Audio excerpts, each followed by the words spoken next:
Hello and welcome to Sportsroom. I'm Anirudh Madhavan and with me is veteran journalist Ayaz Memon. On today's episode, we'll be reviewing the two semifinals and previewing the final in Ahmedabad. So Ayaz, first off, let's go to the first semifinal, India versus New Zealand. India posted close to 400 and New Zealand ended up short by around 70 runs. But it was Kohli, Virat Kohli got to his 50th century, overtaking Sachin Tendulkar at his home ground in Mumbai. And it was almost like a script. It was also, I think, 10 years to the day that Sachin last played in international cricket, that innings. So it was almost like reading from a script, but there was a moment or two that New Zealand did give India a scare, especially where Dal Mitchell and Kane Williamson were going, right? Yeah, I mean, you can't take away anything from New Zealand. They put up a stiff fight, but ultimately, look, 400, a score of almost 400, 397 is what India made, is a real big, big target to chase, especially when you're playing away from home, when you're playing in the home conditions of the opponents, which was India in this situation. There's pressure from the crowd, there's obviously the pressure of the score, and then there's the pressure of an Indian team, which is a juggernaut. It's been on the rampage.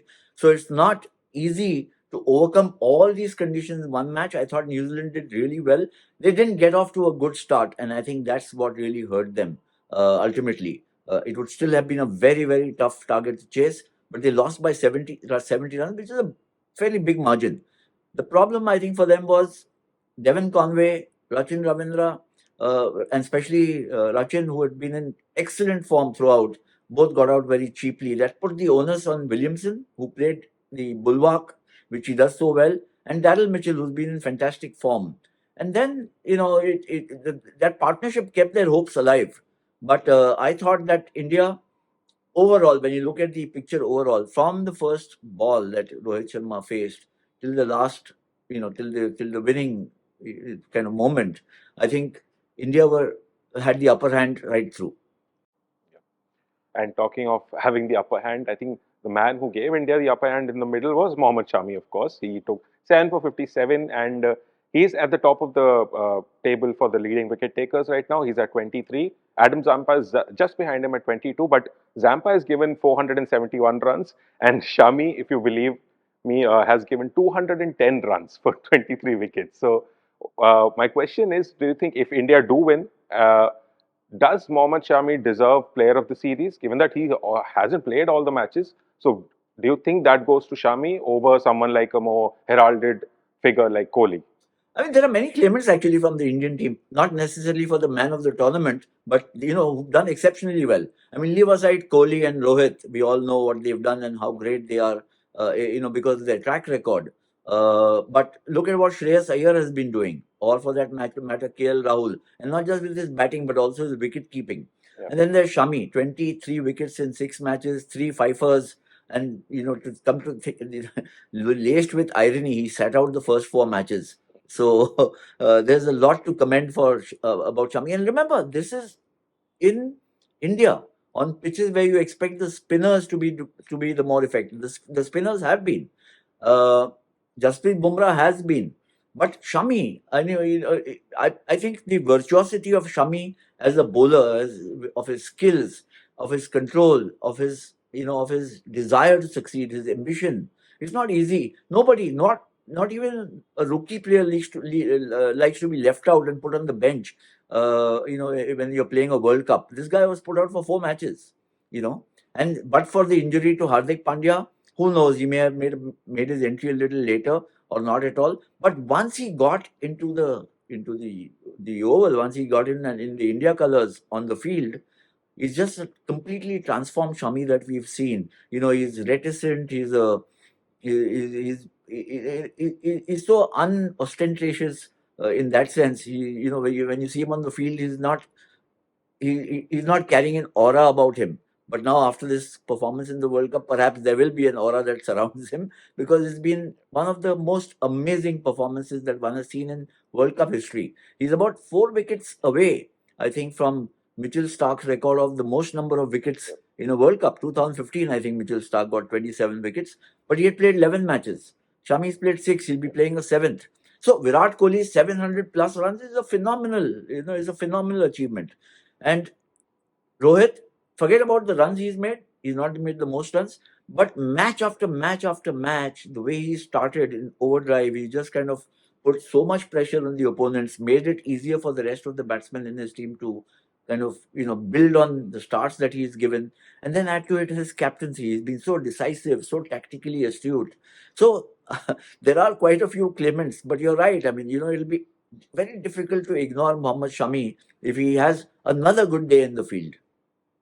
Yeah, and talking of Shami, we spoke about Zampa, who's just behind him, and he has a chance to go ahead of Shami in the final. But before that, we'll talk about the other semi-final which Zampa featured in, which is Australia, South Africa, and South Africa again heartbreak, stumbling at the semi-final level. But they did play a good match, and it was closer than the scoreboard would suggest. But Kolkata, South Africa won the toss. They did what they wanted to do, which is bat first. But then there were clouds, and Mitchell Starc became Mitchell Starc again, and they reached 212, which Australia had a tough time getting to. So, what did you make of that match? So first things first, I don't think it was a terribly good wicket for an ODI match, in the sense that and the conditions also, when Australia were bowling first, and for some reason South Africa chose to bat first under overcast conditions. There was batting wasn't easy at all. They lost 4 wickets for 24 runs, and they were on the back foot since till then. As the match transpired, and when you look at the match holistically in its overall perspective, the decision to bat first maybe wasn't as bad, because later on in the second innings there was so much turn and grip and rip for the spinners that 30-40 runs more could have really made it extremely difficult for Australia. So where South Africa blundered was in not, uh, kind of accepting that these are difficult conditions to bat in, and we have to bat. The approach should be very different when they started out. Play out the power play. Don't go for adventurous strokes. It doesn't matter if you are 40 or 50, as long as you don't lose a wicket. And once the kind of pitch settles down and it becomes, batsmen get used to the pace and the movement, then you can build a total. And the target should have been, I think, now this is all being wise in hindsight, maybe about 270, 275 runs. Not aim, otherwise everybody's been aiming for 300, 325, stuff like that, scores like that. But 275 on that pitch would have been a winning score. Now, I know that South Africa have been called chokers. I'm a little hesitant, reluctant to use that phrase in the context of this match, because it really put up a sterling fight, a stiff fight. So, poor batting performance at the start, an outstanding 100 from David Miller, which took them past the psychologically important 200-run mark. They fought well through their spinners, but then again, some vital catches dropped at crucial junctures. Now, it's not easy to keep wickets when the ball is turning and move, and there's so much rip and grip on the wicket. But an outer edge and an inside edge, both put down by Quinton de Kock, who incidentally also didn't have a good match with the bat, and just he's announced his retirement. So that this turned out to be his last match, and his contribution was not really worthwhile. So I think South Africa have a lot of lessons to learn from that match. They're a young team. They can build on the nucleus which is there. Marco Hansen, Hayden Markram, David Miller still there. Klaassen is a class act, as we know, and so on. They've got some Maharaj, Shamsi, Ngidi, Rabada, but they really need to get into this, I don't know what to put it, but developing mental strength in key matches, crucial matches. Against India, they came a cropper, and in the semi-final, they came a cropper. But also, I might mention here that from this match, there's also a lesson for India for the final. That two lessons. One is that you can't take Australia lightly. Even in the most dire situations, they fight and grapple, and they just don't give up. We saw that against Afghanistan when Maxwell and Cummins took them home. In this match, you had Cummins and Stark batting it out. When the spin threat was so potent. So they're not, going to be easy to beat in Ahmedabad on Sunday. And then, of course, India must remember that we call South Africa chokers, but India also haven't won an ICC tournament, any ICC tournament for the last 10 years. So there is, you must be conscious. I think the Indian team must be conscious of the fact, not let it burden you unduly, but must be conscious of these things. Yeah, as you said, haven't won an ICC event in 10 years. I'd like to take you back 20 years, which was 2003, the same final, and we remember how that went. India were thrashed by 125 runs. Now, India would want to reverse that result this time, and uh, at home, they have an home advantage, and the Prime Minister is apparently going to be there. Yes. So it all seems set up for an India win. But do you think Australia will make India nervous? The fact that it's Australia and not South Africa or any other team, just that Australia have this sort of, I mean, it's not the same players, but they sort of have this collective muscle memory when it comes to semi-finals and finals. Yeah, muscle memory as well as they're just they're so hungry for success. It's part of their sporting culture that you just don't. There's no scope for saying "Chalta hai, theek hai," as it happens, we'll take it. There's no fatalism. There is a desire to go out there and win it against all odds, and whatever it takes. And they've had 8 matches they won on the trot. And what has happened, Anirudh, in this process? They've actually had some of the closest matches in this tournament which they won.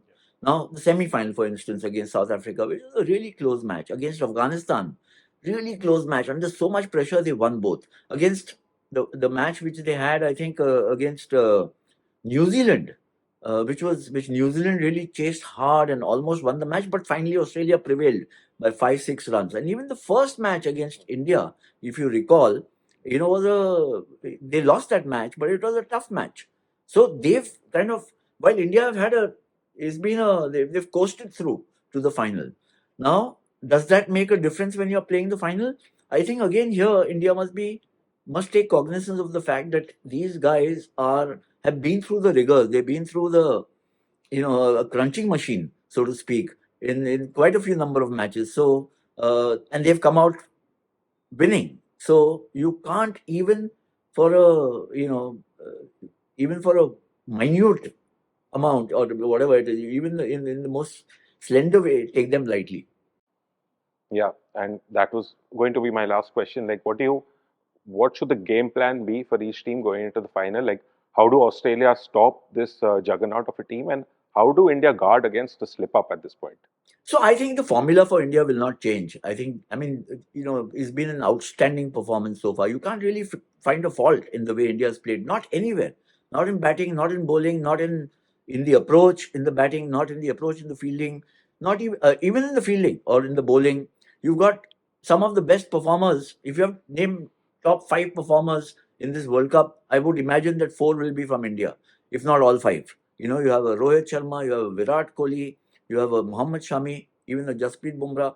Look at the way Kuldeep and Jadeja have been bowling. So it just seems to be, for the Aussies, when they are batting, there'll be no respite. And when they are bowling, there'll be no respite if the batsmen continue in the same vein. So I think it's just about, in a sense, uh, you know, taking the field with confidence, not worrying too much that it is a final. Of course, it's a final. We all know. Everybody knows. They also know, and Australia also know it's a final. Don't carry baggage.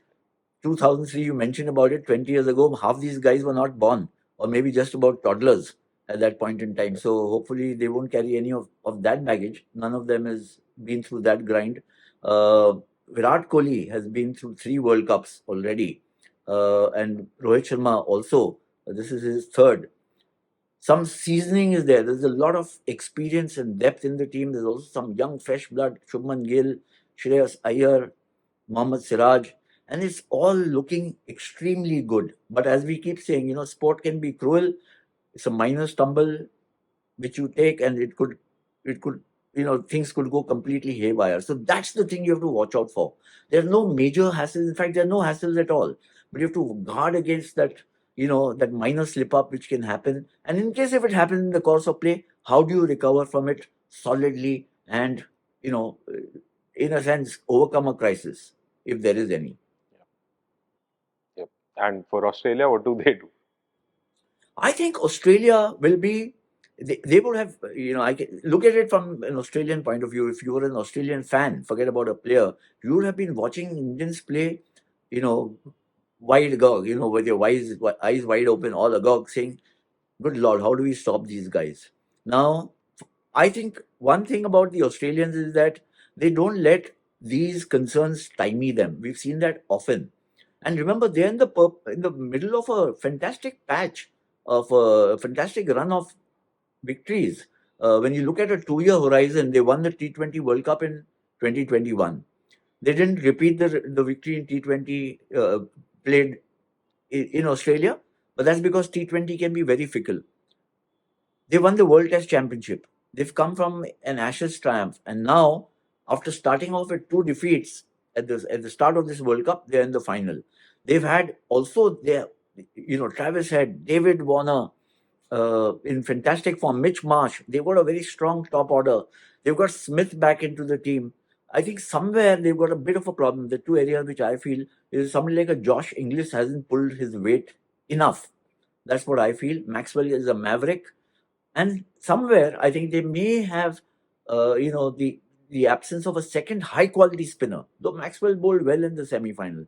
But apart from Zampa, and Zampa went wicketless in the semi final against South Africa. So spin is not a weakness, but do they have support for Zampa? Could be an issue depending on how the pitch plays at Ahmedabad. I think Australia's record past, 5 times champions, 8th time in the final, the players will be telling themselves, if we have done it 5 times, we can do it again.